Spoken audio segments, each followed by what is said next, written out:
If you've ever read a book, got to the end and thought, what the heck was that all about?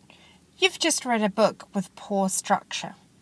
Structure is what gives our stories shape and ultimately gives them a satisfactory conclusion in the end. Without structure, our story is just a meaningless jumble of words. Have you ever read a story which didn't tie up all the loose ends, or one in which nothing happens? They're really annoying, right? They don't have good structure, and they will leave your reader feeling unsatisfied and often grumpy and annoyed. So today, you're going to find out how to structure stories well so that your readers aren't left throwing your story out the window. One way to make sure your story has good structure is to have a clear chain of events. Start off with an introduction, a complication, a climax, and finish off with a resolution or cliffhanger.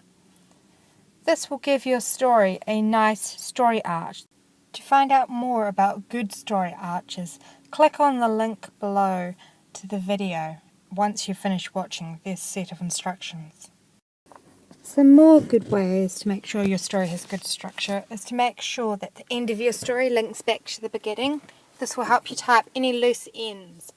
Make sure your paragraphs flow well internally as well. Try reading the beginning and end of your paragraphs only.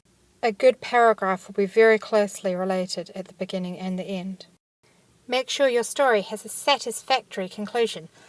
That does not mean it has to be a happy one, but one where we feel that everything's been rounded off well and it makes sense. Also, if you choose to use a twist in your story, it must make sense to the reader. You can choose to finish your story on a cliffhanger, but it cannot leave the reader confused. If you end your story in, "and then I woke up," you will fail.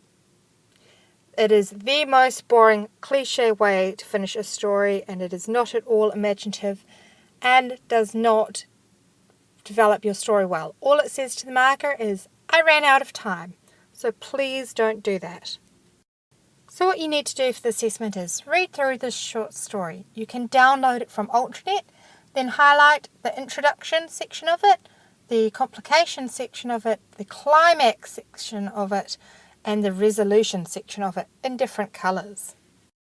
Then have a go at writing a 4-sentence story. You can write a complete story in only 4 sentences, having 1 sentence being the introduction, 1 being the complication, 1 the climax, and 1 the resolution or cliffhanger. Here's my attempt at one. It was 10:30 p.m. when the movie finished, and I began to walk home through the shadow-shrouded streets of downtown Chicago. I was already nervous when I heard the soft scrape of a shoe on the pavement behind me. I swung around, terror clutching at my chest, making it difficult to breathe, and punched wildly at what had been empty air behind me.